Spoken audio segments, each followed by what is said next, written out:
Because peeling is so hard, you can choose to boil it with the rind, and then after it's cooked, you just remove the rind and throw it away and use the pulp inside. Or you can just take your time and peel it. Let's remove the seeds. After cutting your squash, you can deseed and not throw the seeds away.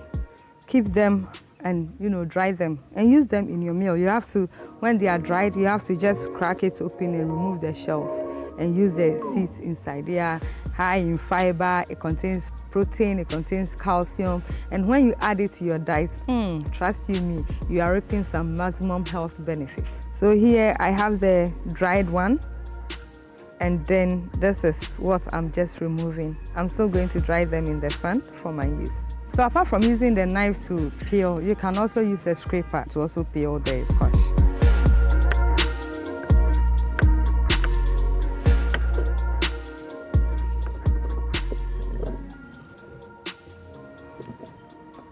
Right now, I have my diced squash. So I'm going to take 1.5 cups of it.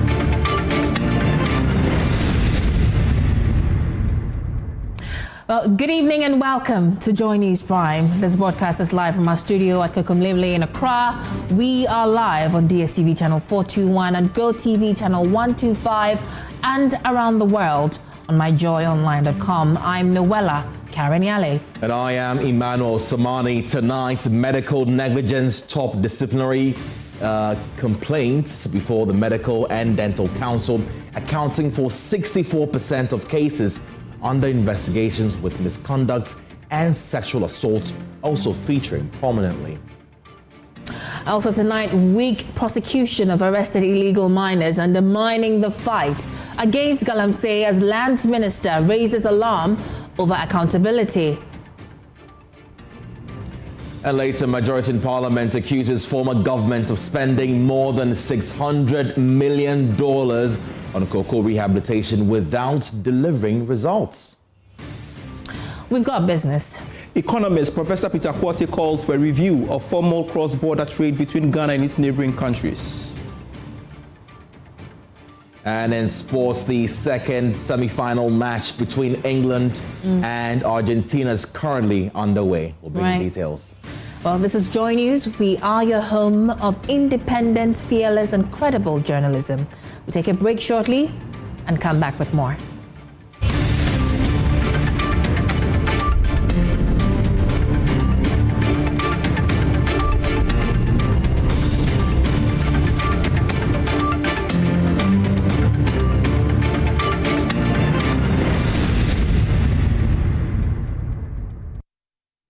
Welcome to the program. Tonight's cabinet has approved props amendment for the Mining and Minerals Act 2006, Act 703, including a provision to cap the maximum duration of mining leases at 20 years.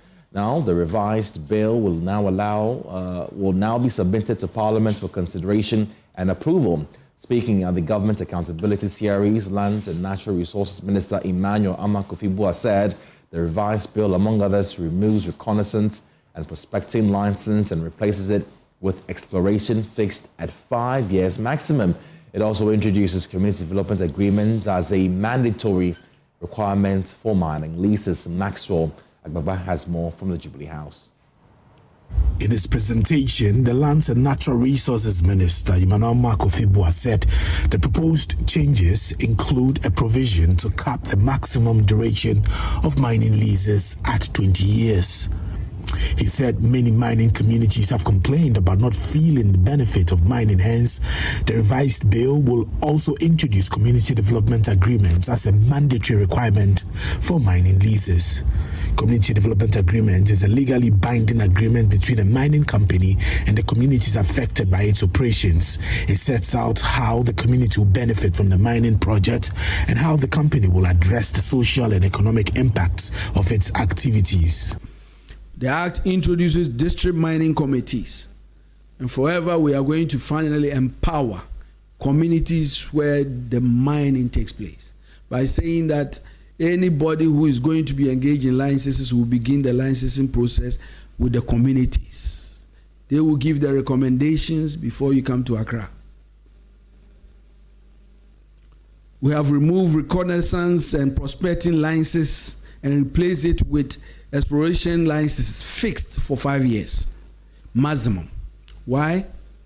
For a long time, the industry has been occupied by speculators who have simply taken licenses and occupied the whole of Ghana and do nothing. We want serious investment that are focused on the serious business of mining, exploration. And so there are timelines in this exploration period. A 2-year, we will see your work program, and then we will extend it for a maximum of 5 years. If for 5 years you can't act, we will take it from you.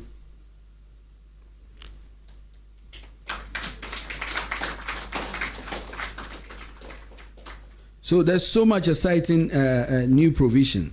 We have also limited the fixed period for 20 years, and we have introduced community development agreement. There's always the communities complain about developments, and so every mining lease will also have another additional community development agreement that has been signed between the mining company and the community. And so it's not going to be no longer a choice of a mining company who will decide, oh, I'll give them some water.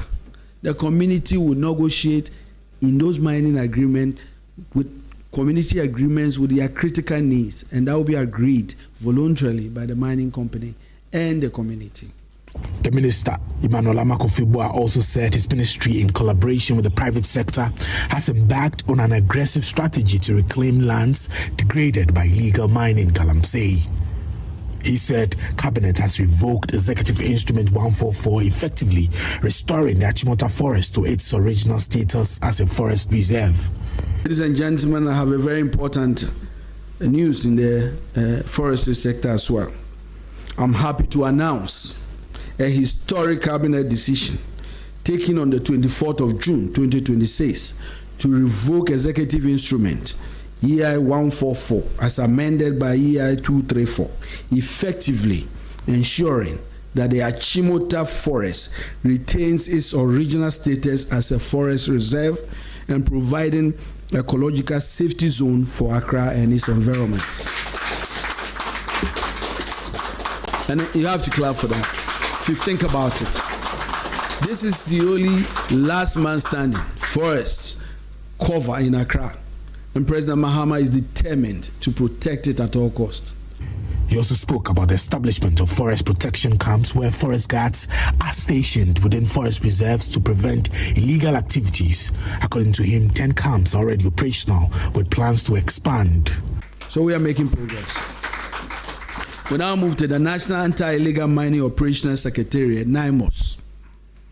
Ladies and gentlemen, the fight against illegal mining remains one of the ministry's highest priorities. During the period under review, NIMOS sustained nationwide operational tempo against illegal mining across 6 endemic regions, namely Ashanti, Western North, Eastern, Bono, Ahafo, and Central. A total of 200 operations were executed across 53 districts, recording an operational strike rate of over 84%. I think we can appear in steam. The Secretariat conducted 169 enforcement operations targeting illegal mining sites, forest reserve, river bodies, and concession encroachments. The combined output of these operations is summarized as follows: 207 suspects comprising 161 Ghanaians within the last 6 months, and 46 foreign nationals have all been apprehended. The suspects have been processed and handed over to the security agency. Now, businesses and organizations can no longer rely on photocopies of the Ghana card or visually inspect the card to verify identities during transactions.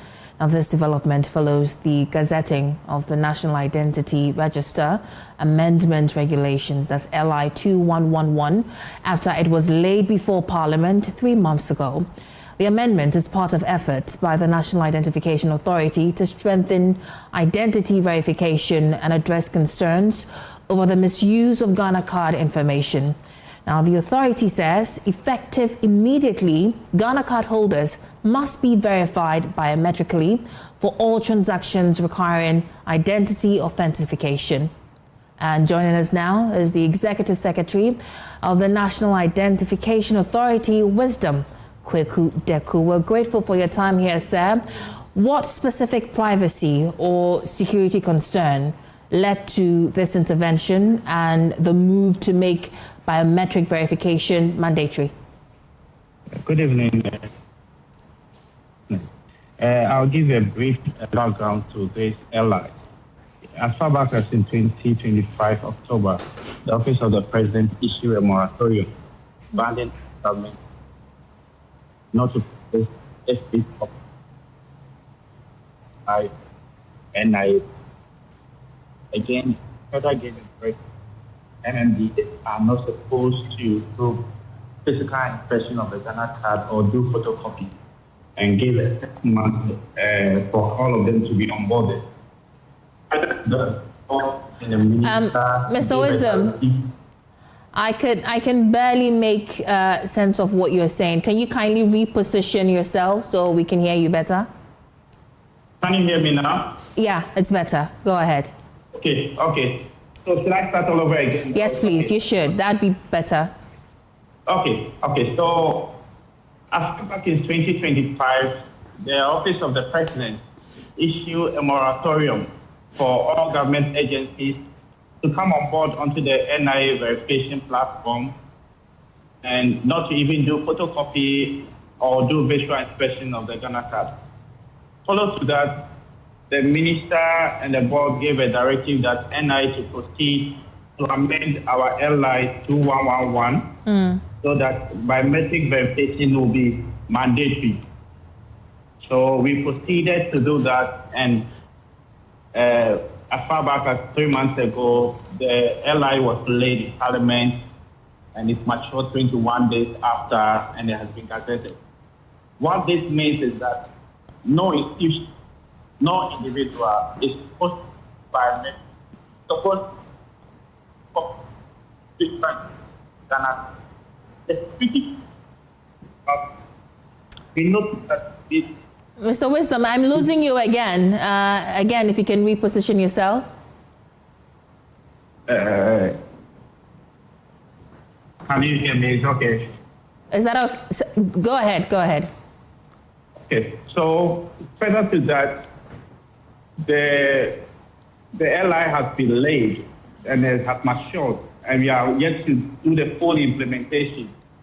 What this means is that the Minister of Interior, responsible for the national identification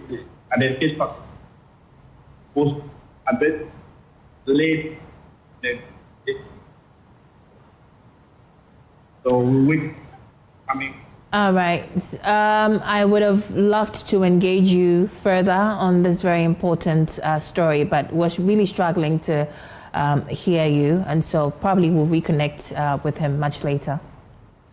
Now, government says it is awaiting financial clearance from the Ministry of Finance to establish town councils as part of efforts to strengthen sanitation enforcement across the country. Now, the local government minister says the move will allow thousands of trained sanitation personnel to be recruited to help sustain the gains made under the national cleanup exercise. My colleague Jacqueline Ansuma has more. The two-day national cleanup exercise may be over, but the work is far from done. Nearly 2 weeks after the exercise, the Ministry of Local Government, Chieftaincy and Religious Affairs has begun a nationwide mop-up operation to assess progress, evacuation, collected waste and inspection of sanitation conditions across the country. So even though the President directed that we do it for 2 days, we are still doing mopping up. And as we are going to continue. with the mopping up. Leading the tour across several metropolitan and municipal and district assemblies, including Korle-Klottey, Ga East, Stadenta, Madina, Okaikwe North, and Dome, the minister stressed that sanitation must become a continuous effort rather than a one-off campaign. He also disclosed that the government is pushing for financial clearance to establish town councils known as tankers to enforce sanitation bylaws at the community level. Offices, but we were told that it was the stability year 2025. This year we included it in our budget, and we are still pushing the finance minister to give us clearance. And even if we don't get next year, we'll still be pushing. You can only have town council when you have experts trained from our schools of hygiene, and we have about 3,000 of them who have been graduated. They are waiting to be employed. At the Dome market, traders acknowledged the impact of the cleanup campaign, insisting they have continued sweeping the market daily after trading ends, although some litter remain visible during business hours. Because in Kofor Betonia, Master na Figu Suahase.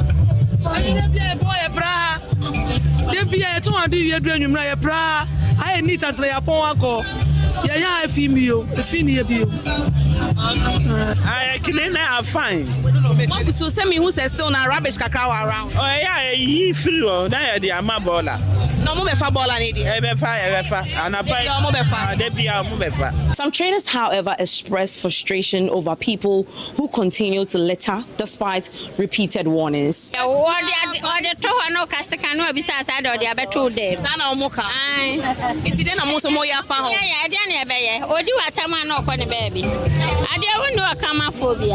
The tour also revealed fresh concerns over flood-prone areas. At Dome, the Ga East Municipal Chief Executive Director Edmond Agbo announced that structures obstructing waterways will be demolished on Thursday to improve drainage and reduce flooding. Yeah, at structure, yeah, market structures, no, I'm on deadline up to Thursday. And tomorrow, Friday, but this age, man, Friday and Saturday, I'm matching. Correct. And only so far 23 structures I walk on the waterway. Yes, on the waterway.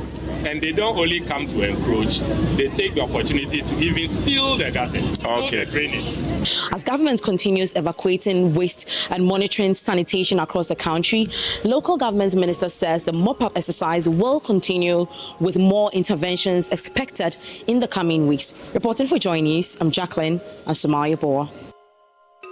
Now, air pollution may stop at no border, and neither should Africa's response. That was the message from South Africa's Deputy Minister for Forestry, Fisheries and the Environment, Bernice Swart, as she called on African countries to work together to tackle the continent's worsening air pollution crisis at the opening of the Africa Clean Air Forum in Pretoria. Now, Clean Air Beats journalist Michael Ashali reports from Pretoria.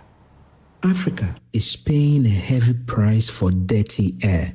Every year, air pollution claims about 1.2 million lives across the continent and cost countries billions in healthcare and lost productivity. But despite the growing crisis, Africa receives less than 1% of global clean air funding. That funding gap is at the heart of discussions at the Africa Clean Air Forum 2026 in Pretoria, South Africa. More than 270 delegates from over 40 countries are participating in this year's event under the theme Investment Case for Clean Air and Healthy Cities.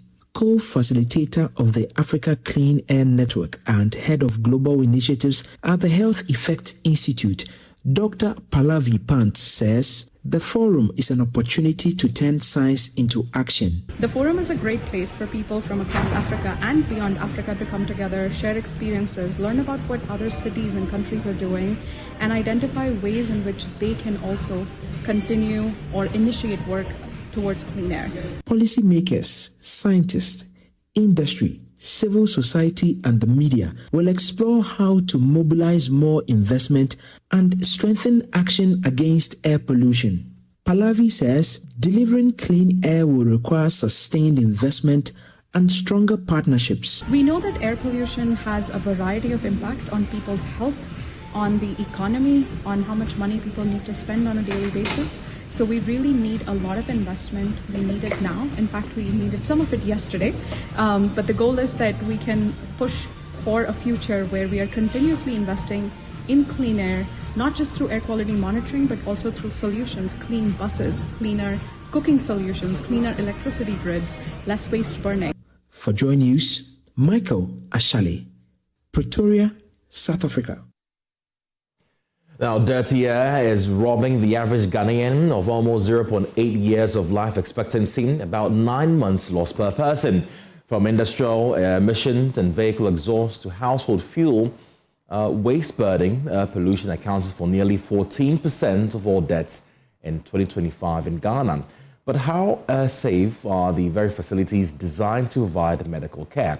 To answer that question, young engineers from the Ghana chapter of the American Society of Heating, Refrigerating and Air Conditioning Engineers have begun monitoring indoor environmental quality at selected health facilities in Kumasi. According to the State of Global Air 2025 reports, air pollution remains one of Ghana's deadliest public health threats, claiming over 32,000 lives in 2023. The report highlights that 1 in every 3 heart-related deaths in Ghana is associated with air pollution, while 2/3 of chronic obstructive pulmonary disease deaths and 1 in 5 diabetes deaths are attributed to poor air quality. Kumasi remains one of the cities across the country with poor air quality, with hospitals and other health centers not spared from the impacts of the polluted air. The Ghana chapter of the American Society of Heating, Refrigerating and Air Conditioning Engineers is leading investigations into indoor environmental quality. With its project site at the Ayeduase Health Center in Oforikro Municipality, the studies led by the young engineers in Ashray will monitor carbon dioxide, particulate matter, humidity, and mold risk indicators over a 6-month period to establish baseline data on indoor air quality in Ghana's healthcare facilities. Rachel Naki Oko-Mate is a project lead and mechanical engineer. We realized that when we checked the measurements on the kind of particles that are in the air and everything, we realized that we have to fix an air purifier that can filter out the dust and also kill any germs or bacteria that may not be helpful for occupants, that's the healthcare workers and any visitors or patients that come around. So for now, we are taking data on the carbon dioxide concentrations, particulate matter concentrations, and any other things like mold index and all. And when we gather that for the next 6 months, we'll use that as a case study, as a baseline, so we know what happens in a typical healthcare center in Ghana. With that, we'll also move on to other regions, other cities, and then we'll have a more comprehensive view of that. With our research publications, we can come up with other solutions to help other centers in Ghana. As part of the project, the team installed an indoor air quality monitoring system and air purification equipment. This is aimed at improving indoor air quality and creating a healthier environment for healthcare workers, patients, and visitors through better ventilation, thermal comfort, water quality, and power reliability. The findings are expected to support future research and provide solutions that can be replicated across the country. Dr. Ekwe Bafana is Oforikro Municipal Director of Health Services. Our health also involves the air we breathe. When COVID came, we saw how people suffered, and therefore we have to pay attention to the air we breathe to protect our lungs. So for Ashray Ghana YEA team coming on board to help us with this gesture, we are very grateful. Because it's going to help us breathe better air, reduce a lot of carbon dioxide, and take in the oxygen that we need. David Opoku's report for JoyNews. This story was a collaboration with New Narratives. Funding was provided by the Clean Air Fund, which had no say in the story's content. Now, the Central Regional Chairman of the NDC, Richard Isiudu, has withdrawn a 10 million Ghana cedis defamation lawsuit against Kaswa-based Obatampa Radio and apologized to the Ghana Journalists Association over an alleged attack on the station. Now, the development follows a 7-day ultimatum issued by the GJA after the June 25 incident in which the station was reportedly disrupted and taken off air during a live program. I think we have to cut this issue short. by rendering an unqualified apology to that of the GJ in the media space. In fact, my mission for going to Batampa was never to disrupt their program, because that is unethical and unconstitutional. It was just to engage management as to how we can judge all and move ahead. But the absence of management meeting has turned chaotic and brought about some misunderstanding. As human nature, it bound to happen.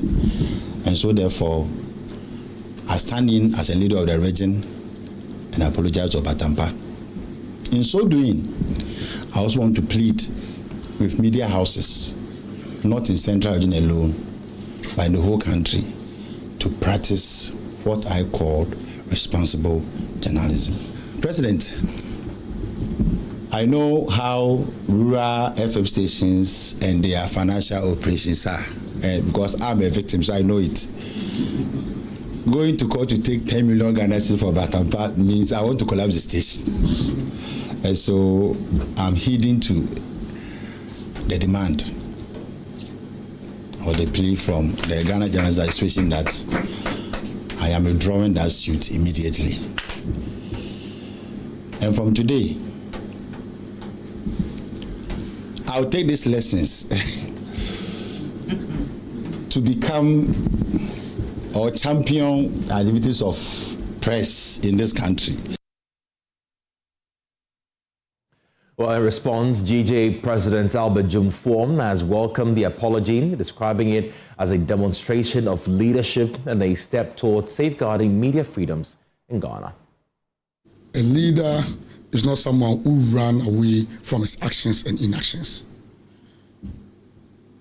Those are weak leaders. It doesn't make you strong. If you're a leader and you think that can hit your chest, when you even go wrong, you want to stand by, you don't want to accept that you're wrong. You can defend even the indefendable. Something which is indefensible. For a leader, you think you can defend what is indefensible. The chairman has shown leadership and has come in very timely to prevent the next action that we're going to take. And for me, as we are all commending, we are all clapping for him and all that, this makes him a dynamic chairman. So with this, we are still within our mandate and discharging our constitutional mandate dutifully. I will continue to do that without fear or favor. And that we have welcomed chairman's apology and chairman's reactions to our demand. And I can tell you that on behalf of the National Executive, on behalf of the National Council, and on behalf of the media fraternity, I, as the president, I'm here to say that we welcome all the resolution. In fact, its response to the demands, wholeheartedly, we welcome it and accept it in good faith.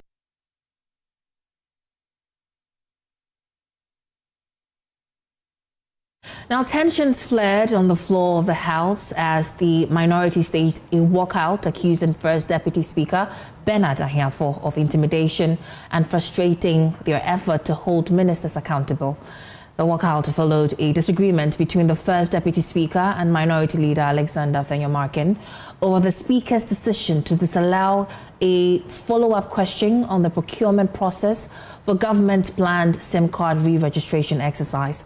The minority subsequently walked out of the chamber, accusing the Speaker of using the standing orders to frustrate and intimidate them. We have observed that the First Deputy Speaker has a way of using the rules to stampede parliamentary oversight. You've all observed that he started the attack on our backbenchers. Anytime our backbenchers were, had the opportunity to be on their feet, he will use the rules to frustrate them. The rules are not meant to be used to intimidate, frustrate, and as he's trying to do, bring Parliament to a standstill. We've tolerated the first Deputy Speaker for quite some time. Even today, you realize that the question I was asking was a public interest question. This is a government policy that is seeking to start SIM registration afresh. They claim that people use unverifiable identities to get SIM registration cards. And our question is, at what cost? How many people were identified to have used stolen IDs and all of that? Especially so when the minister himself said it will be at no cost to the subscribers. This is a harmless question. It's the interest of the Ghanaian public to know how much it is costing the nation. In any event, the previous registration came at a cost. So we need to know what procurement processes are being followed and all of that. And this is the first Deputy Speaker who sits in as a presiding officer, claiming to know the rules and saying that no, it's a new question. Meanwhile, that answer was provided by the minister. And the rules under 89(1) allows you to anchor your supplementary question on an answer given by the minister. Clarify. For the purpose of clarification. So this is just our protest. We protested the posture of the first Deputy Speaker using the rules to frustrate us. And as you observed, even his own side disagreed with him. The majority leader himself realized that what he was doing was wrong. Is the reason why we walked out. However, we're going back into the chamber to deal with other business. We protested his posture on this very matter, and that is it. Thank you very much indeed. But the majority leader in a counter press conference defended the speaker's decision, insisting the ruling was consistent with Standing Order 89(1). Is that when the minister comes and opens his mouth in the chamber, whatever he says will hold him to account. That's my personal view. But the rules, and the speaker is the one who interprets the rules. He says, don't look at the first part of the rule. Look at the last part of the rule. The last part of the rule provides the caveat. It says that, yes, you can ask supplementary questions on facts arising from the answer, but you must make sure that your supplementary question relates to the original question, not the answer. Not the answer. So, in all sincerity, the speaker has interpreted the rules properly. The only thing is that we disagree with him. And it's not uncommon for myself and the minority leader to disagree with the speaker. Sometimes we do. That just shows you that we're not being partisan. It's our view on the matter. But then, the fact that the speaker disagrees with you doesn't also mean that you should also be rude towards the speaker. You should not try to disrespect the speaker. You see, so when the majority sees that your conduct is condescending and you're actually being disrespectful to the speaker, we will react. Not necessarily because we agree with the speaker's ruling, is that okay? But we disagree with your attitude towards the speaker. Now, still in Parliament, the minority has criticized the majority caucus over the decision to hear the governor of the Bank of Ghana behind closed doors. The questions filed by the Member of Parliament for Ofuase Ayurebi and Ranking Member on Parliament Economy and Development Committee, Kojo Nkrumah, sought information on the source of the foreign exchange used for the bank's interventions in the forex market since January 2025. The decision to question the governor in camera triggered fierce criticism from the minority and a counter-response from the majority. And James Saveji has the rest of the story. The press conference and counter-press conference between the minority and the majority over the appearance of the governor of the Bank of Ghana is basically because Parliament decided to hear the BOG governor behind closed doors in what we call a committee of a whole sitting. Now, the reason for the appearance of the BOG governor is basically to answer to the ranking member on the Economy and Development Committee, Kojo Oponkurume's question on where and how the Bank of Ghana got the monies to intervene in the forex market to maintain the cedi from further depreciation. Now, the minority accused the majority of deliberately shielding the BOG governor from being accountable to public concerns about the losses that have been declared, as well as other matters in relation to the operations of the BOG.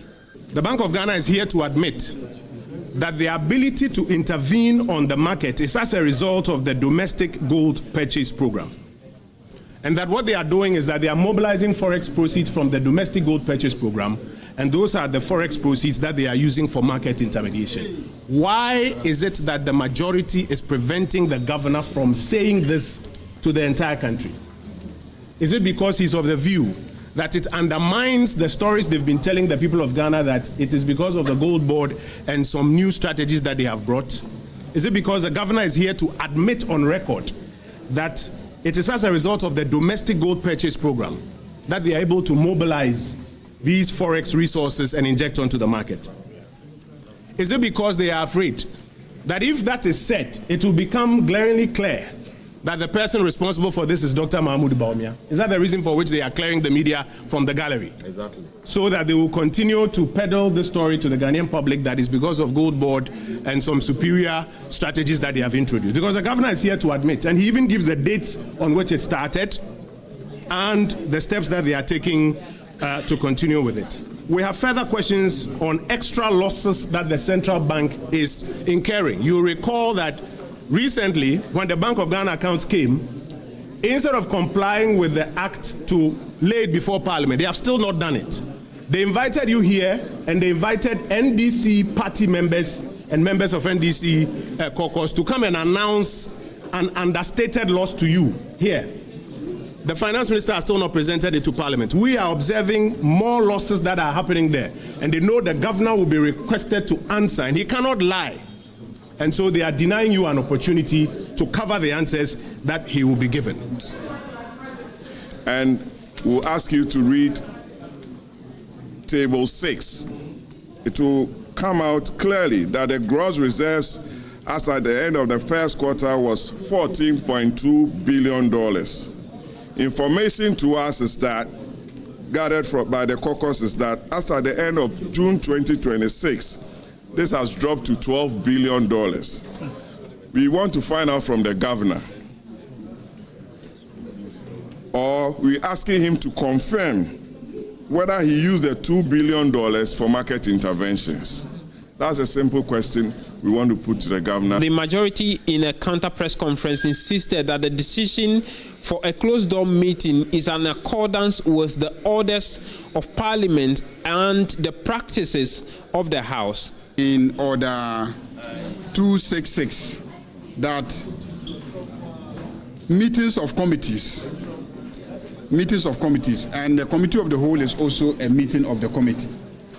So it says that proceedings of a committee shall be held in public except otherwise determined by the committee. So I asked them to convince the entire committee to want to sit in public.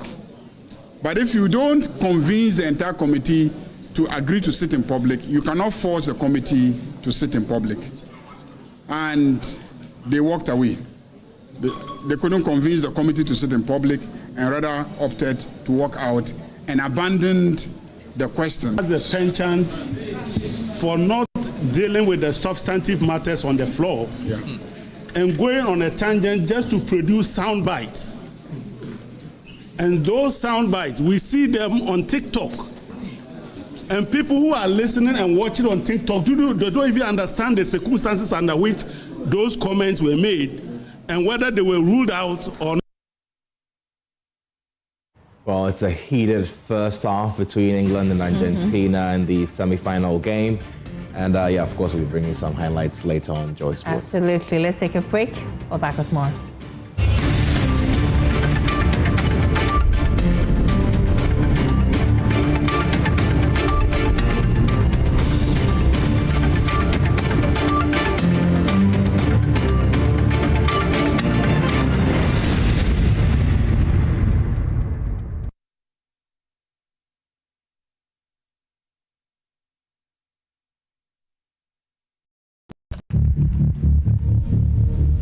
When malaria shows up, it doesn't knock. It just takes over.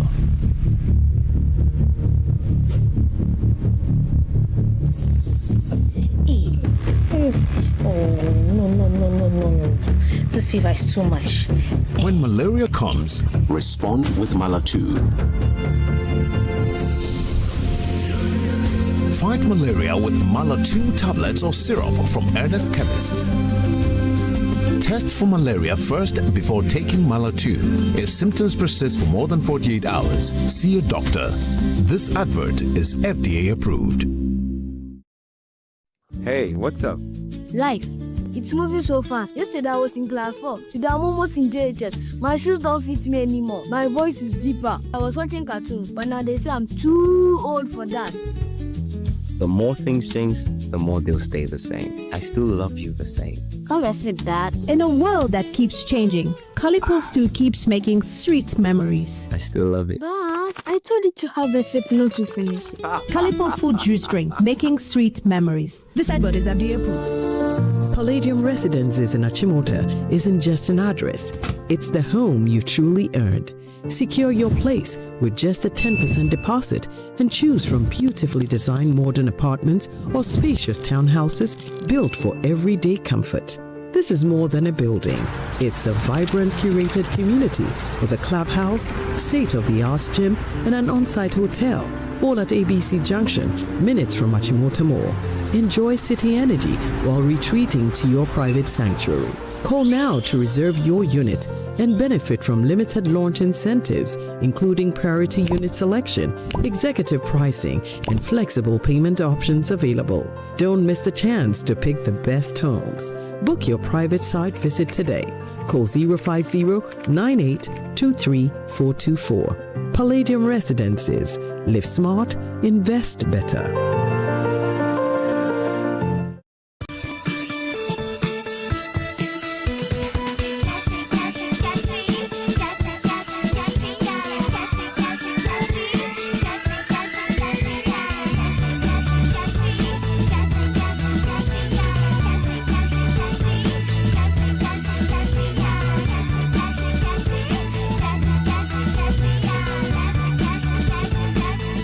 Day by Day exists in lotion, cream, soap, and more. Day by Day has 4 fragrance range. A thriving cocoa sector begins with fair income, more job opportunities for young people, and a protected environment.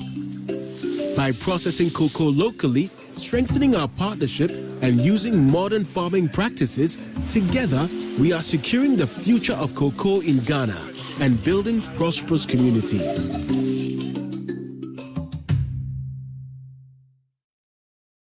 Missed passes? Bad referee decisions? Don't let your child's grade suffer a bad match. Ensure a straight win this academic season with curriculum-aligned textbooks and interactive tools from Pegasus Publishing. From preschool to senior high school, we have the exact game plan your kids need to ace their classes. And because it's World Cup season, you get a massive 20% off every single book. Don't drop points. Call 059-50-10175 or dash to Pegasus Publishing in Accra, Newtown, right opposite the Total Energy Station. Free delivery within Accra when you call. Pegasus Publishing, shaping minds, winning futures. Hello, my name is Pamela from Customer Service. Please revalidate your account by texting your Ghana card number to 0500,000 247. Hey, Abili, wabidim. Madam, give me the numbers behind your ATM card. I'm calling from the head office. An email was delivered across to our customers this morning. Confirm if this is your bank account 100,100,100. Thanks for sending your bank card details. Send the OTP now to avoid cancellation. EcoBank will never call, email, send an SMS asking for your PIN, OTP, bank card, or Ghana card details. Don't get played. EcoBank, the Pan-African Bank. Hello, please, I'm calling from Customer Experience Center. Another week is here on the greatest of all time show. My name is Giovanni Clip, and tonight we're bringing you talent. Contestant number 1, let's bring Baby Girl. Let's bring. You did it for you. Cut. Oh, there is a leakage. Where's the plumber? For quality and durability, insist on Syntex pipes. If you want quality, this be where you belong. Strong, tough, and reliable. Your perfect match to your trusted Syntex pipe. Syntex pipe, it dey carry water, no wahala. Syntex pipe, it dey make water dey flow. Syntex, and you're strong, and you're tough. This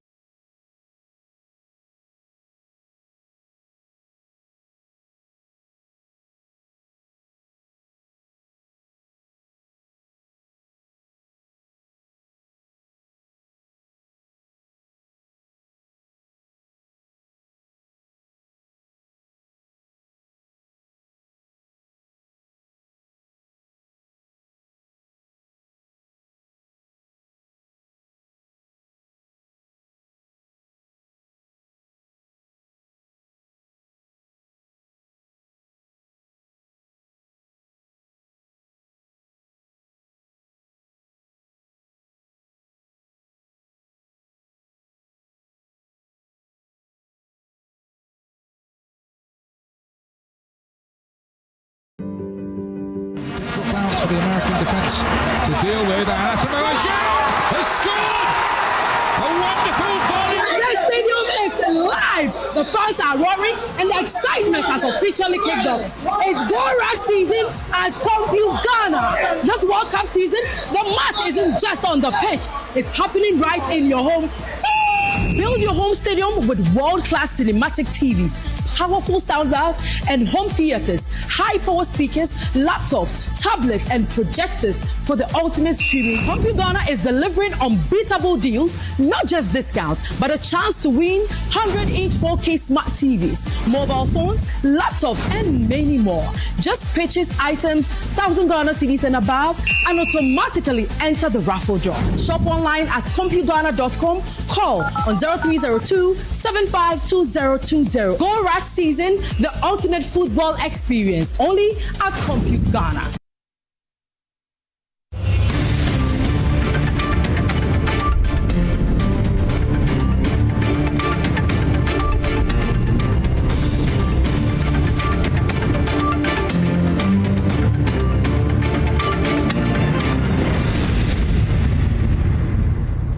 Welcome back to the program. Some more news tonight. Now, the Yendi municipality remains in a period of mourning following the passing of the overlord of Dagbang, Yana Abukari II. On the eve of the third day Islamic prayers, preparations are underway at the Gbewa Palace, where traditional leaders, residents and dignitaries are expected to converge tomorrow to offer prayers for the repose of the late king's soul. Meanwhile, teaching and learning remain suspended across all public and private schools in the municipality following a directive by the Ghana Education Service.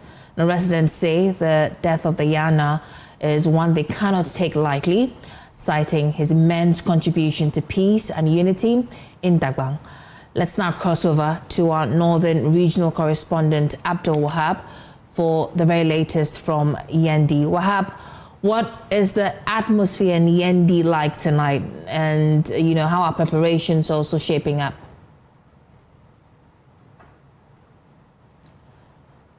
Hi, Wahab. If you can unmute so I can hear you.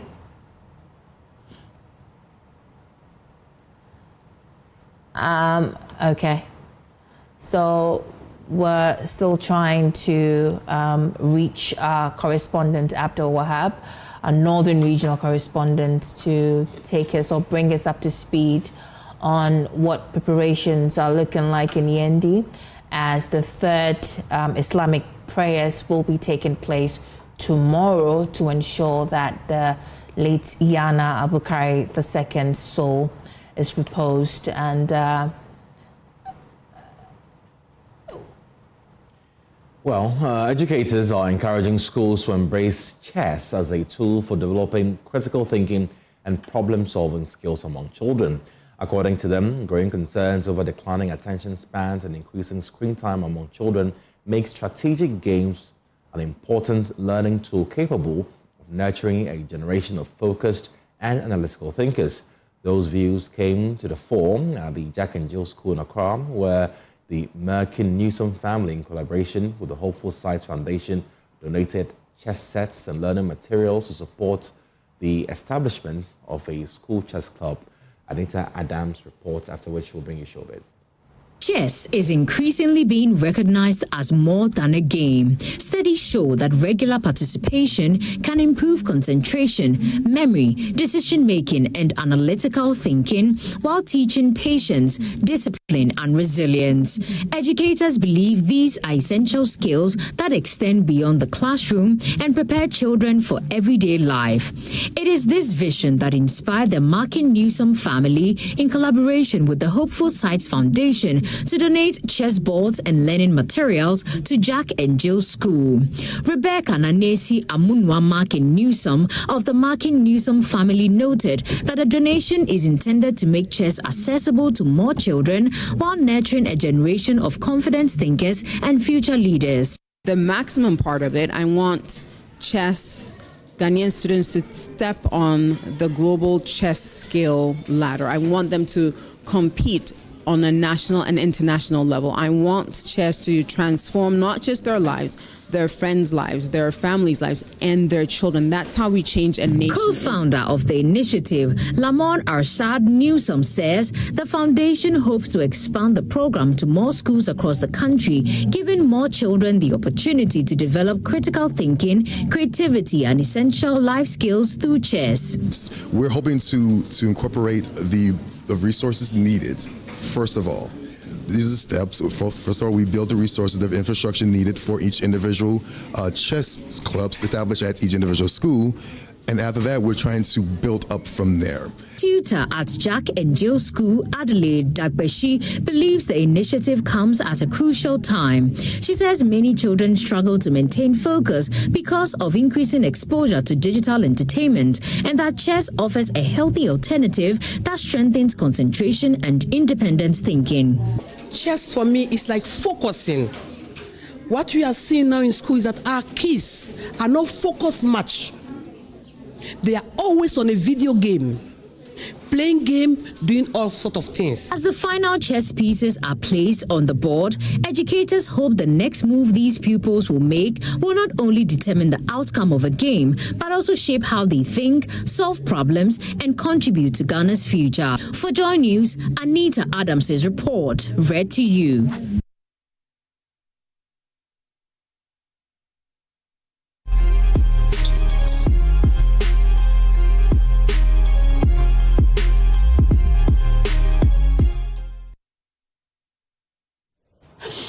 Well, you're welcome back. It's now time for showbiz, and Becky's already cracking me up. But I love your ensemble. Thank you so much. Yeah, I would have given you a 360, but we're on the news, so I mean we can do that. But this evening, let's throw the spotlight on a young artist, chasing the mainstream sound. Hadassah is following the timeless rhythm of jazz. On Spotlight today, the rising vocalist shares her passion for the genre, her musical journey, and her vision for carving out a bigger space for jazz in Ghana's music industry.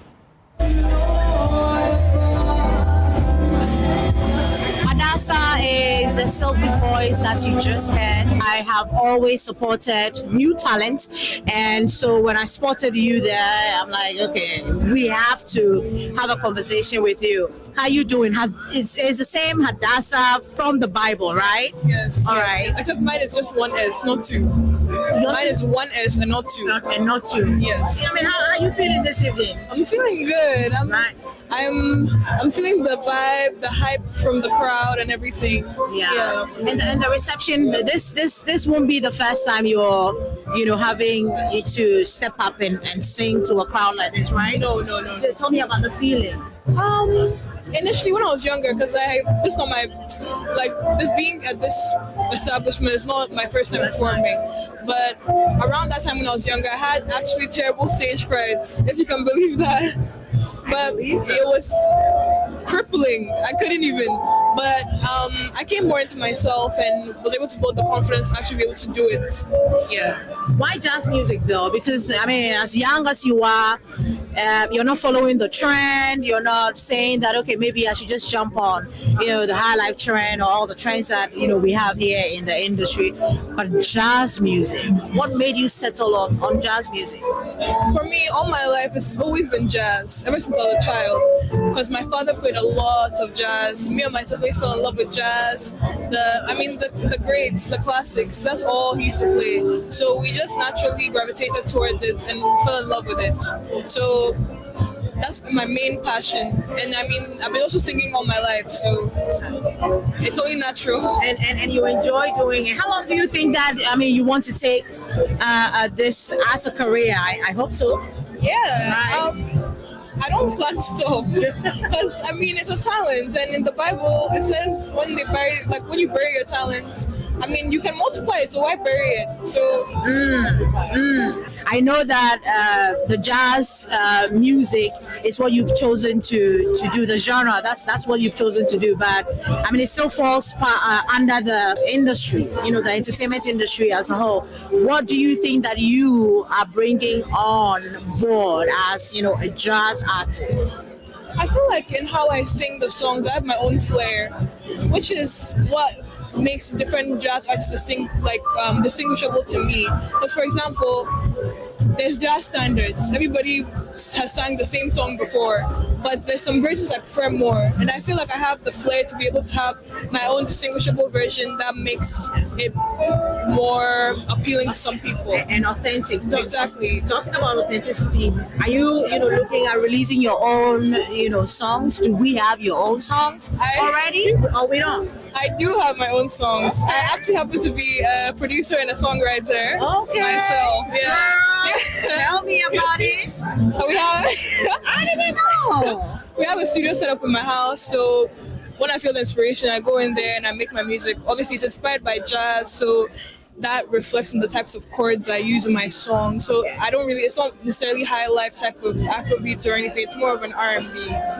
So it still has a modernized flair, of course. How many songs do you have, to your credit? I can't count. It's a lot. Okay, and it's definitely more than an album. I haven't necessarily curated that. Okay. I just have a lot of songs. They do have relations to each other, so I could easily make it into an album. Right. Yeah. Do you have a favorite song of all the songs that you cannot even remember? Just so that we know. I have a few favorites. I have a few favorites. How many songs, on top of your head, The names? Yeah. The names are actually not necessarily what I'm going to name the song. But okay. There's one called Waterfalls. There's one called Bleeding. There's one called Terminal. Okay. There's one called Flare. And there's one called Stop It Now. Those are my favorites. Okay. Yeah. Okay. I think that there's a lot more that you have in store. Yeah. Maybe we can extend this conversation more, but because we are enjoying the jazz serene here at Soho Bar, we can just leave it at that and have a lot more conversation with Hadassah. She's a new kid on block, and it's interesting to know that she chose the R&B and the jazz route. She's different, and so we're looking or expecting a lot from you. Keep safe. Do you have any other words, for people who are just getting to know you? All I want to say is just be on the lookout, because I'm gonna get into the business. I believe you. Well, Hadassah, right there. You should follow Hadassah. She's beautiful. Actually, and she's currently at Soho Bar doing what she loves. So If you're, we may pass by. We should and do enjoy that. Hadassa. We should do that. But before we go, Noella, Jamaican reggae artist Fantan Moja has died at the age of 49, just weeks before his 50th birthday, bringing an end to a career that earned him recognition as one of the leading voices in contemporary conscious reggae. Mankru built a reputation for spiritually uplifting and socially conscious music rooted in Rastafarian beliefs. He rose to prominence with songs such as Hail the King, Corruption, Hungry, Stronger, Thanks and Praise, Now Build, Great Man featuring Jakio, Most High Jah and Rast God Soul. His music resonated with reggae audiences across the Caribbean, Europe and Africa. And here in Ghana, Stonebwoy is arguably his biggest fan. I've been able to secure one of my personal favorites, Fantan Moja, reggae legend, reggae icon from Jamaica, gracing our shows. You're going to see him on TV. Probably he's going to sit with you, before the show on the 24th as well. The singer reportedly died on Tuesday, July 14, 2026, evening at the University Hospital of the West Indies, UAWI. Well, it's not funny, but may his soul rest in perfect peace. We're so grateful for your time here on JoyNews. Oh, you want to wrap up today? Yeah. Please, Fantan Moja was in Ghana. Yeah. Last year. Yeah, last year at the BIM concert. And he was such a fantastic musician. I didn't get the opportunity to have an interview with him, and it's very sad. May he rest in perfect peace. Thank you so much for having me. I thought you were going to wrap up, but that's fine. Oh obviously log on to myjoyonline.com. That's where you find all the news. I'm pretty sure that Noella will be back tomorrow. That's right. For another compelling edition of JoyNews Prime. Right. Pius Kujubaka is up next.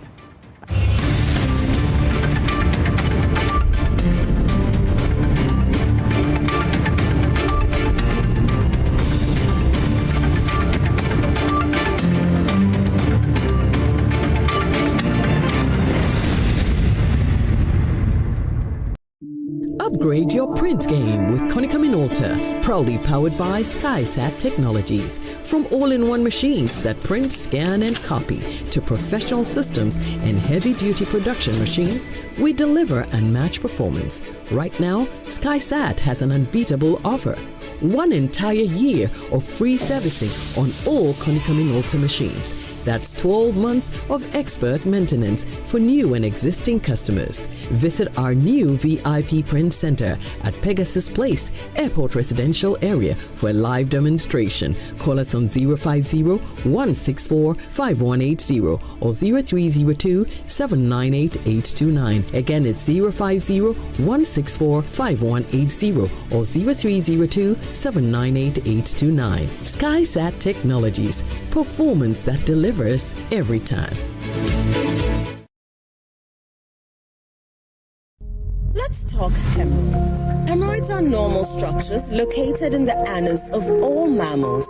But it is only man who suffers hemorrhoidal disease because of the erect posture you have assumed and the squatting that we do to empty our bowel. Hemorrhoids consist of a special type of blood vessels which fill with blood when we are moving our bowel and help to cushion the anus against the force of transmitting the stool. Afterwards, they empty their blood, collapse, help seal the anus to maintain continence. Over time, these vessels lose the elasticity of their walls, become dilated, permanently filled with blood, leading to congestion of the hemorrhoids. The symptoms of hemorrhoids are bleeding and prolapse of the hemorrhoids when passing stool, itching and feeling of warmth in the anus and anal discharge. Laser, ligature, and longo are the modern, minimally invasive, most effective and painless methods of treating hemorrhoids today.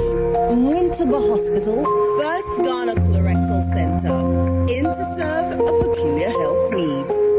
Seeing the Prentex fabric, I like the color, texture. I chose this design. It suits my body type. It means a lot to me to look good in clothes that I wear. I don't care about nobody's opinion. Maso. Prentex.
Malaria's remedy is Lonat. Therefore, we're gonna use Lonat to recover. You have malaria? Yes, please. Are you shivering? Yes, yes. You got chills? Yes, take Lonat. Lonat. First day, Lonat. Take Lonat. Second day, Lonat. Take Lonat. Lonat. Third day, Lonat. Take Lonat. That's all. Lonat scatter malaria. Lonat ide scatter malaria. This advert is FDA approved.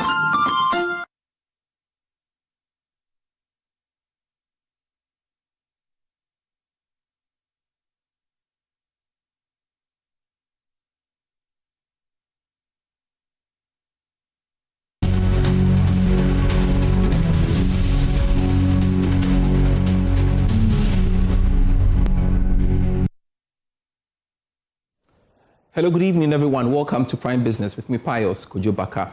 Informal cross-border trade between Ghana and its 3 neighboring countries reached 31 billion cedis in the first 3 quarters of 2025, exceeding the 20.1 billion cedis recorded through formal trade.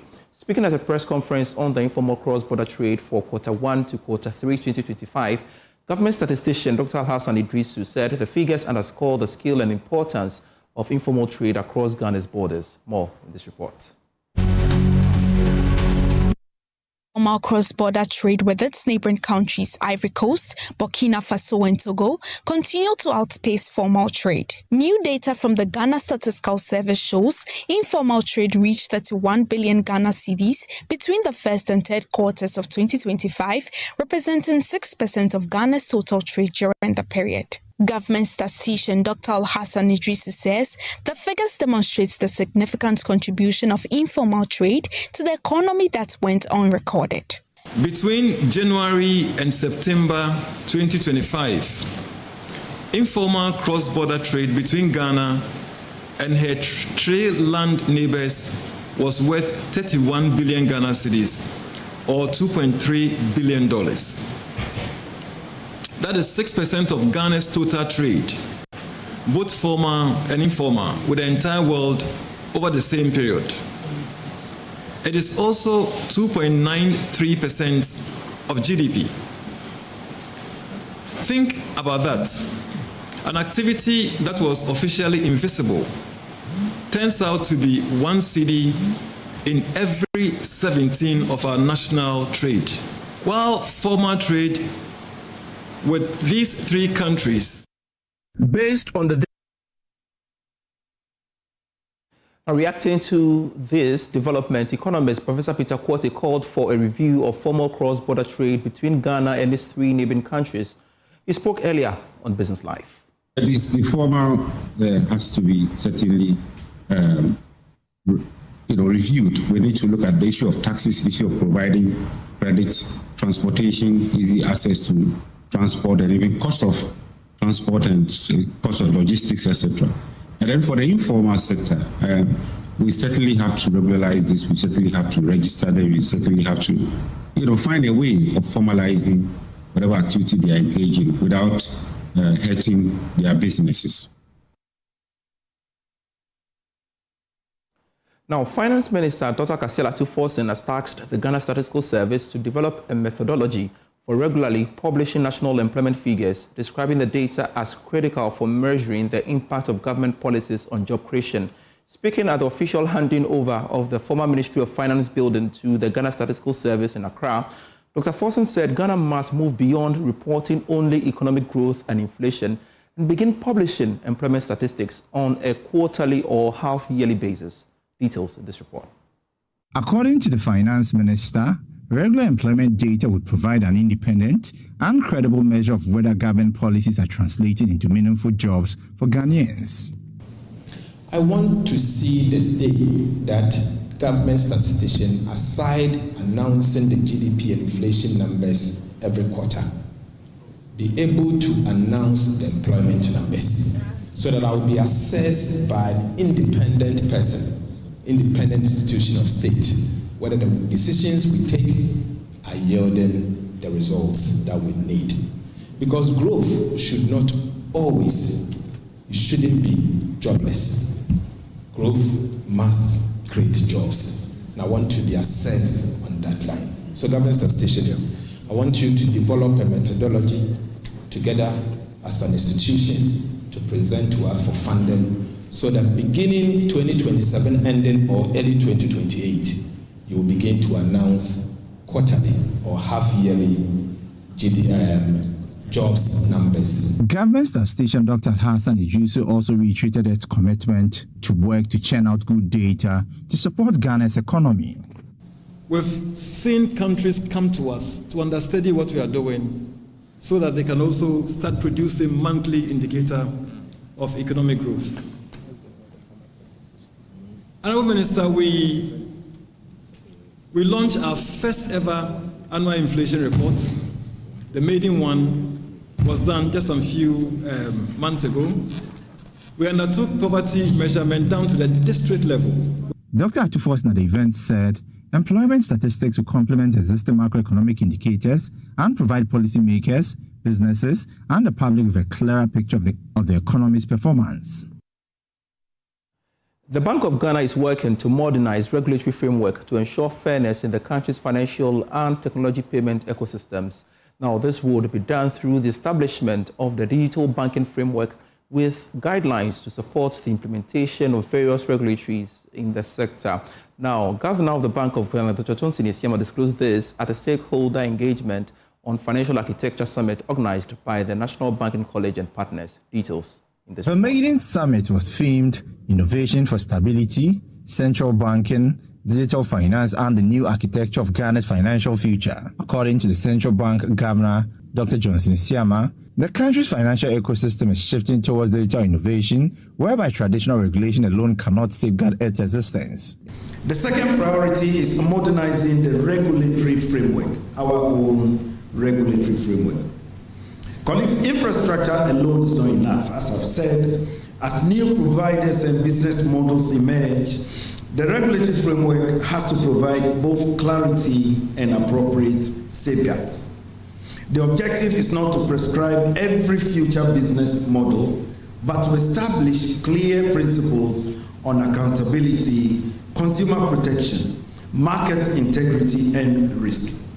Minister for Communications, Digital Technology and Innovation, Sam Nate George, assured that government will protect innovation of fintechs through digital regulation. The government's role is not to stand in your way.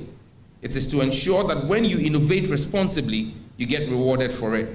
And when you cut corners on consumer protection, data governance, or cybersecurity, the consequences are swift enough, no matter whose ox is gored. That is the bargain of a matured financial architecture. The freedom to build that is matched by accountability for what you build. The future of Ghana's financial architecture will not be decided in a single summit or a single policy or a single institution acting alone. It will be decided in the accumulation of thousands of small disciplined choices that are made by regulators who supervise without strangling, by innovators who build without recklessness, by CEOs who are honest to their core, and by a government that coordinates without dictating. Principal of the National Banking College, Gloria Dalinkwati, has been speaking to Joy Business about the significance of the event. We've heard what the central bank is doing, the directives that have come out. In recent times, there have been the cybersecurity directives that have been issued. We've also had, like he said, Parliament approving the acts for us to look at the risks and things that emanate. And it is in that space that we thought that it was important to bring together all stakeholders, not just a few, but all of them. So we are looking at the central bank, whilst they're looking at stability, innovations, how we can also stabilize the gains that have been made. And then we are looking at the banks, what they do, and how they can ensure that their customers are safe, the data they hold are safe, the channels they use are safe. The summit is organized by the National Banking College and Sika Financial Group in collaboration with the Ghana Interbank Payment and Settlement Systems, Mobile Money Limited, and Zenith Bank Ghana. I want to stay all longer with the central bank because they have migrated funds on ZPay wallets for their customers to other dedicated electronic money issuers in the country. This is coming after the regulator moved to withdraw license of the fastest growing fintech company in the country. Details this report. The move by Bank of Ghana is part of strategies to deal with the expected shocks following the revocation of the license of ZPay. This should mean that no one who ZPay was holding their funds on its wallet have been lost, as the entire amount has been secured due to this action by the Bank of Ghana. More details about how and which financial institution that may be holding these funds could be announced later today. Sources close to the Bank of Ghana have told Joy Business that all the necessary measures have been introduced to minimize the expected shocks to the market due to this regulatory action. Management of Bank of Ghana earlier this week approved recommendations to shut down the operations of ZPay by withdrawing its license. According to the Bank of Ghana, it was forced to take this action due to the fact that ZPay had breached several regulatory measures. For some, depending on how the Bank of Ghana handles this fresh regulatory measure, maybe it could go a long way in consolidating confidence in the sector. Others have also argued that looking at the issues that have hit ZPay, maybe the Bank of Ghana should have acted earlier. Meanwhile, ZPay has assured that it is committed to working with the Bank of Ghana and other stakeholders to ensure orderly resolution of issues identified in the institution. Now, this was contained in the statement issued by the institution earlier today. Details this report. ZPay, in a notice issued this afternoon, stated that its engagement with the Bank of Ghana is expected to ensure an orderly, transparent, and responsible approach to addressing all the issues arising from the revocation of its license. ZPay also stated that it remains committed to supporting all stakeholders throughout the process while recognizing the concerns that the regulatory action may have caused, adding that it sincerely appreciates their patience. The company further maintained in the statement that it appreciates the continued cooperation of its customers, employees, agents, partners, and the general public. ZPay also assures stakeholders that the company remains committed to acting responsibly, maintaining open and transparent communication, and working closely with all the relevant parties throughout the process. In more business news, Ghana's banking sector is strengthening its role in disaster resilience as Consolidated Bank Ghana partners the National Disaster Management Organization, NADMO, to provide relief support for communities affected by the recent floods. In an interview, Managing Director of CBG, Dr. Naomi Wolali-Kwete, said beyond emergency assistance, the bank is committed to building long-term partnership that promotes disaster preparedness and strengthens national resilience. Consolidated Bank Ghana says supporting communities during emergencies forms part of its broader commitment to sustainable national development and responsible corporate citizenship. The bank donated relief items including rice, sugar, mattresses, mosquito nets, mosquito sprays, blankets, and many more after consulting with NADMO on the immediate needs of flood victims. According to Managing Director of CBG, Dr. Naomi Wolali-Kwete, the intervention is intended not only to provide immediate relief, but also to deepen collaboration with disaster management authorities to improve preparedness and resilience against future disasters. When we listen to the Director General, he says that disaster is not a one-off thing. It's better to prevent than to wait for the issue to come and then start working around it. So from today, I believe that CBG will be in close contact with the institution or the organization to see how best we can support the process. So before we decided on the things to donate, we engaged NADMO and they gave us a list. So today we have brought things like rice, sugar, student mattresses, mosquito nets, mosquito sprays, and blankets, and a whole lot. The reason is simple. Let's see how best we can meet the flood victims to a point. My belief is that we are all Ghanaians, so a little from each person will make the whole. Director General of the National Disaster Management Organization, Major Dr. Joseph Bikayin Kunyo, retired, says strengthening partnerships with the private sector is critical to shifting Ghana's disaster management strategy from emergency response to prevention and preparedness. Disaster management is a process. It is not an event. So the appeal we are making to everybody out there is that the work that should be done before a disaster happens is more important than the work that we do when it happens. We are asking that this should be a friendship, not only for today, but it should continue. That after this incident, CBG will be interested in what NADMO is doing to keep the nation safe, to prevent such incidents from happening, so that together we can work to build a resilient nation. CBG says it will continue with NADMO and other stakeholders to strengthen disaster preparedness while supporting vulnerable communities, as both institutions call for stronger public-private partnerships to improve Ghana's resilience against future disasters. Fuel prices are set to go up by some significant margin from tomorrow, Thursday, July 16. This is based on the latest pricing outlook data released by the Chamber of Oil Marketing Companies. We have details in the following Business Desk report. Some of LPG will, however, go up marginally to 16 cedis. The latest forecast by the Chamber of Oil Marketing Companies actually represents significant turnaround from the earlier projection by the Chief Executive of the Chamber of Oil Marketing Companies that fuel prices will drop from Thursday. The increase, according to the oil marketing firms, has been influenced by renewed escalating tensions in the Middle East and growing concerns of supply disruptions due to shipments through the Strait of Hormuz. Based on the new pricing window for July 16, no player can sell their product below 13 cedis 28 pesos, while diesel can also be sold below 14 cedis 35 pesos. So one thing is for sure, be prepared to pay more anytime you drive to any service station for fuel from Thursday, 16th July. Indeed, we shall be monitoring that space and bring you more in our subsequent bulletins. Now, Ghana's honey industry is pushing for a major comeback on the international market as stakeholders intensify efforts to restore exports to the European Union. At the Ghana Forum for Beekeeping and Biodiversity Initiatives industry, players stress that improving quality standards, certification and traceability will position Ghanaian honey as a premium product while creating wealth for beekeepers. Here's a report.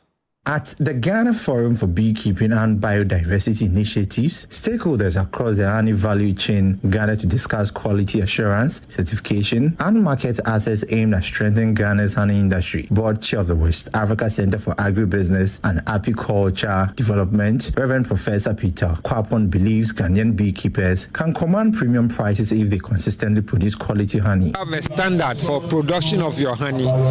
The people who need honey come and chase you for it, and you can charge them any amount and they will pay, and that's where you create wealth. I produce quality honey myself. I'm in Cape Coast, but people chase me all over the country, and they come and I tell them how much I'm selling and they buy it.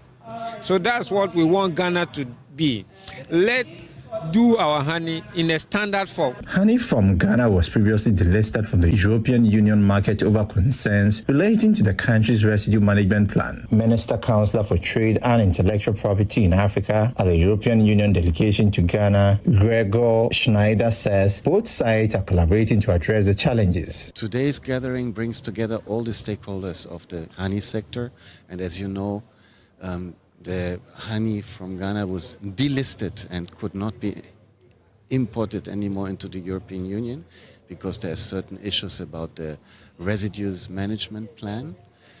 We are trying to work together with the Ghanaian authorities to fix the situation and to be able to export again Ghana honey to the European Union. Experts, however, insist Ghana already has the potential to compete internationally if the remaining regulatory and technical gaps are addressed. Lead consultant at WACAD, Dr. Kharyne Besad-Danu, says the country is close to meeting international requirements. Ghana has been ready all these years, just as everyone aspires to enter into premium markets such as the European Union markets.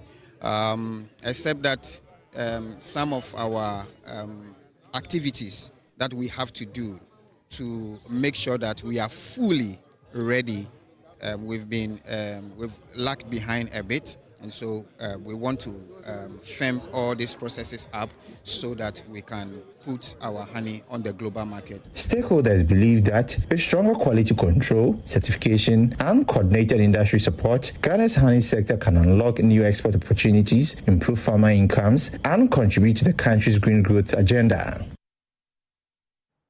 Universities are being encouraged to move beyond research and become engines for innovative and job creation. Now, a British Council-supported initiative, Accent, is helping students in Ghana and Nigeria turn academic ideas into businesses and practical solutions. Details in this report. For many student innovators, the challenge is not just developing an idea, but proving that it can solve a real problem and succeed in the market. The Accent initiative provides mentorship, business support, and industry exposure to help students transform research into products and services. Speaking at a pitching event in Accra, the lead for Accent, Dr. Aliu, said the program helps students test their ideas before taking them to the market. Accent is short for African Student Commercialization Enterprise Network Development. It's a structured program that we've curated for students in Nigeria and Ghana to take their project ideas from conception down to commercialization. Along the way, they get evidence that their innovation has a market. So they need to get that evidence first, because you don't want to build something that nobody wants to buy. So for us, is to provide them with mentorship, provide them with the tools that allow them to get that evidence, and then hopefully de-risk the journey to commercialization. The British Council says the initiative is also helping to build stronger innovation links between universities in Ghana, Nigeria, and the United Kingdom. The Regional Higher Education Research, Evaluation and Insights Lead for Sub-Saharan Africa, the British Council, Etom Ofem, says the program reflects a shift in the role of universities. This is important for Africa. So universities are now going to see themselves as not just platforms through which knowledge is being generated, and so generating them for what?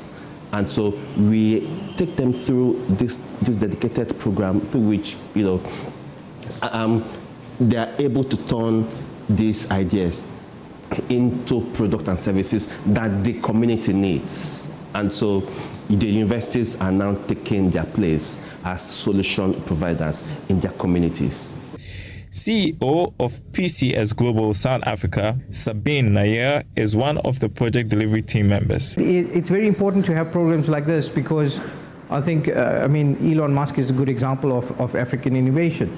Mr. Dangote, who's probably one of the wealthiest Africans in the continent, also African innovation. And I think it's important to incubate that those innovations by students when they are still young. And I think that's currently what's lacking in Africa. For participants, Accent has provided a new perspective on innovation and entrepreneurship, helping them understand how to turn ideas into solutions that create value. The kind of inverter I have in my house is wall-mounted. But the one we're building is something that I can go with it because I'm leaving my house down to my school. So I can carry it along with me. I could use it in school. Businesses can use it in their shop. You can operate it in your office, and something that's so we just thought of this, and with other persons in the team, they thought of other solutions. Other persons brought in their ideas, and that was how we find our products for inverter. The current phase of Accent focuses on equipping students with skills to develop prototypes, products, and services while creating opportunities to pitch ideas for funding. Organizers believe supporting student-led innovation can boost entrepreneurship, create jobs, and provide solutions to social and economic challenges. Now, Prudential Life Insurance and United Way Ghana have committed to improving environmental sanitation in communities in Ghana through its PRU Climate Action Project. Speaking at the ceremony to hand over some biodigester toilets to the Choko community, Chief Executive of Prudential Life Insurance, Jane Mingle, urged the community to cultivate a good maintenance culture to protect the facilities. Prudential Life Insurance and United Way Ghana through the PRU Climate Action Project have handed over toilet facilities to 100 households in Choko in the Greater Accra region. The project, which seeks to address critical health, environmental and climate-related challenges including flooding, poor drainage systems and inadequate waste management also included the construction of a 20-seater washroom facility at the Chemwena cluster of schools. Speaking at the handing over ceremony, Chief Executive of Prudential Life Insurance Ghana, Jane Mengo, called on residents to take ownership of the facilities and ensure they are properly managed to guarantee long-term benefits. We cannot solve climate change in a day, but we can reduce its impact, strengthen our communities, create real change that people can see, use, and benefit from every day. As we hand over these facilities today, our greatest hope is simple. Please, let's protect them, let's maintain them, and let's use them well. They belong to Choco now. So I appeal to every beneficiary, every school leader, every household, every community member, local authorities and traditional authorities. Take ownership, preserve these assets, and make sure future generations continue to benefit from them. The Choko Mancheni Ajele III expressed appreciation to the two organizations for the intervention and assured that the community would work to maintain the facilities. First of all, I thank God for this project, because it's very, very important for Choko. It's very, very important. And Choko have taken it's a new thing for Choko. And we have to make sure that we keep the whole environment very clean. So we are not going to fail you. Next time you come and then you see a different thing. You see very, very, very clean things here. So we are happy. And we appreciate whatever you have done for us in Choko here. The Pro-Climate Action Initiative is funded under the Climate and Health Resilience Fund, established by the Prudence Foundation, and seeks to support communities in building resilience against climate-related and public health challenges.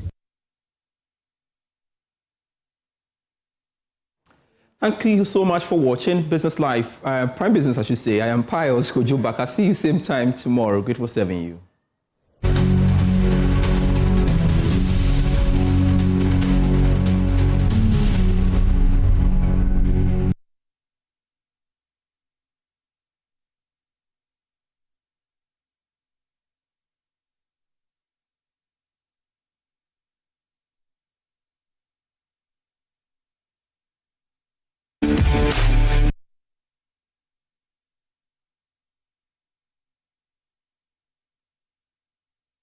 This July, Ghana will host global downstream energy leaders, innovators, and experts at the Ghana International Petroleum Conference, GIPCON 2026, to collaborate, exchange insights, and develop strategies and groundbreaking innovations through strategic dialogues. The event, held under the auspices of the Minister of Energy and Green Transition, Honorable Dr. John Abdullahi Junapo, is on the theme, Building a Resilient Downstream, Policy, Innovation, and Investment for Growth. His Excellency John Dramani Mahama, President of the Republic of Ghana, is our distinguished guest of honor. Speakers for the event are Mr. Godwin Kujo Tamatu Esquire, Chief Executive of NPA, Dr. Patrick Ofori, Chief Executive of Seaboard, Dr. Riverson Opon, Chief Executive